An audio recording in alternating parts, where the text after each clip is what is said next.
திருச்செந்தூர் கோயிலிலே வேளாடணும் சண்முகா,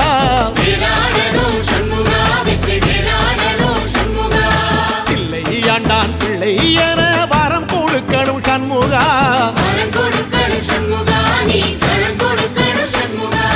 கண்ணுபடும்படி சண்முகா இந்த காலம் முழுவதும் சண்முகா, உன்ன நினைக்கிற சண்முகா நல்ல செல்வம் பொழிக்கணும் சண்முகா, சொன்ன வரங்களை அள்ளி கொடுக்கிற கொடை வள்ளலே சண்முகா, கோடி வணக்கம் சண்முகா, பல கோடி வணக்கம் சண்முகா.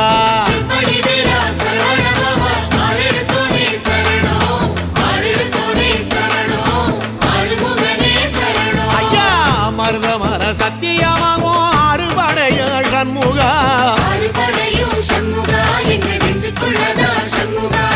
தங்கரதா ஏறி வந்து நீ எட்டி பாறையா சண்முகா.